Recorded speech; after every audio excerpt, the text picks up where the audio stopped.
Hello जय Jagannath welcome to my channel लुप्स blog. मु आज चॉकलेट केक बनवाई जाऊँगी सेटा पुणी बिना ओवन आउ टेस्टी चॉकलेट केक आपण वान्स ये केक बनई देखूँ केते टेस्टी लगे। मु प्रॉमिस करुच्ची बहुत ही टेस्टी लगे। चलतु एबे हमें केक बनइबा। फास्ट तो मुझे हाफ स्पून कॉफी पाउडर नहीं कि वाटर ऐड करके आपण रखिदेबे। एटा ऑप्शनल बट आपण कॉफी जदि ऐड करुछन ताहले बेटर हेबो। गोटे बाउल 1 कप मिल्क नहीं कि मुझे विनेगर नहले आपण लेंबू रस ऐड करके रखिपारे। मुझे 1 कप ऑयल 1 कप दही 1 कप सुगर पाउडर ऐड करके भल भाव मिक्स कर सारा पर 1 कप मैदा cocoa powder half spoon baking powder and baking soda किछि ऐड करके भल भाव आपण मिक्स करदेवे।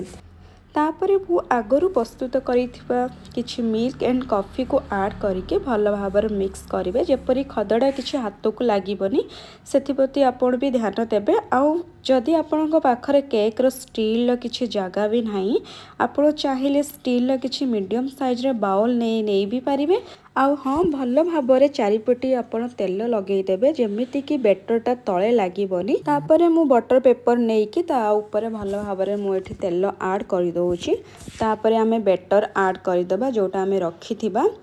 बेटर ऐड कर सारा पर आपण कौन करिवे ना कड़े को मुझे भल भाव गरम करी लुण ऐड करके गोटे स्टैंड रखी दउची। तापर आमे बेटर बसईदबा लो मीडियम फ्लेम रे और 40 रु 45 मिनट पर्यंत आमे देखिबा। जदि आपणकर बेटर भल से हे नथिबा आपनको स्टिक साहाय्य रे देखिबे आउ 2 रु 3 मिनट पर्यंत भी रखि पारिबे।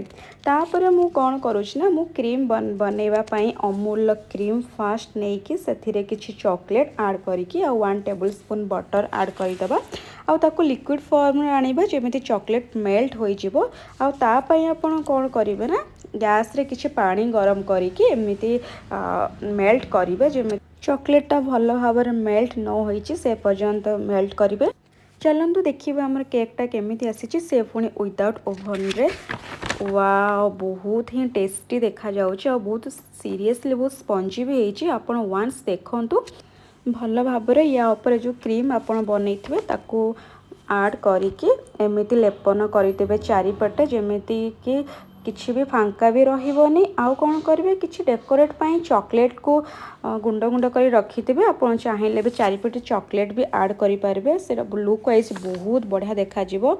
आउ एमति रे तो टेस्टी भी तो चॉकलेट ही केक ही देखा जाउची। आपण श्योर बनांतु और कमेंट सेक्शन में मते जणांतु केकटा केमिति लागुची। चलतु आम ए केक को कटिंग करवा और ता भीतर केमिति आसीची एक्चुअली देखिबा। वाओ बहुत ही सुंदर एठी मु केक कटिंग करिछि आपण भी देखि पारुथबे केते बढ़िया देखा होउची। आ श्योर आपण एई भली फॉलो करंतु।